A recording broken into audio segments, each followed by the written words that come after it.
ושמחת בחגיך, והיית אך שמח, ושמחת בחגיך, והיית אך שמח.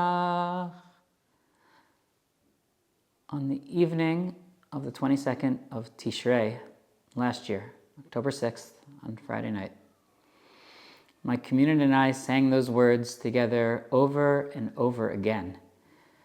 V'samachta bechagecha, you will be happy on your holiday, v'hayita ach sameach, and you will be even happy. These words come from two different verses from the book of Deuteronomy, describing how we will feel on the holiday of Sukkot. In our liturgy, we read in the Musaf prayer that Sukkot is Zman Simchatenu. Sukkot is the time of our happiness. And yet, how much happiness will we feel on Sukkot this year?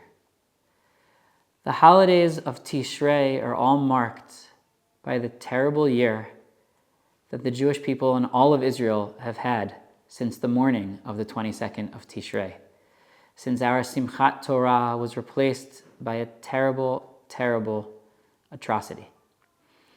And we are living in a trauma ever since, families in mourning and a country at war, and we are waiting for, at the time of this recording, over 100 hostages to either come home to rehabilitation or to be given a proper burial. V'samachta bechagecha v'ayita ach sameach, you will be happy. How can we see Sukkot as a time of our happiness? The commentators over the years have said, in fact, that maybe this is not a command, but just a description, that we will be happy. Maybe it is actually a moderated happiness because it is the happiness of the world to come. Maybe it is telling us to be happy because after Rosh Hashanah and Yom Kippur, we don't want to stop working. So it's reminding us to find joy. But I believe that this year we are finding a contra in the liturgy in the book of Kohelet. The book of Ecclesiastes, as we know, says that there is a time for every purpose. To everything there is a season. And that there is a time to cry and there is a time to laugh and a time to dance. And maybe this year we're going to read Kohelet to tell us that this might be a time to cry. But Kohelet tells us one other thing. It says in chapter 9 that people will not know what time it is, just like the fish in the sea. And maybe we will be confused this year. What we're learning this year in Sukkot, our time of happiness, is that in fact, there is also a lot of sadness.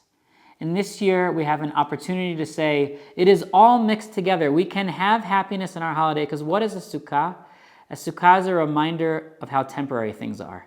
And so we can be in our sukkah this year and feel like we have this temporary home and maybe a temporary refuge. We'll go out to a world which is filled with pain and sadness, and we'll know that there is a time to cry and a time to be joyful, and they are mixed in. But we will also know from our sukkah, our temporary dwelling place, that this sadness will be temporary, and there will again be times for us to laugh, to smile, and to dance. Chag Sameach.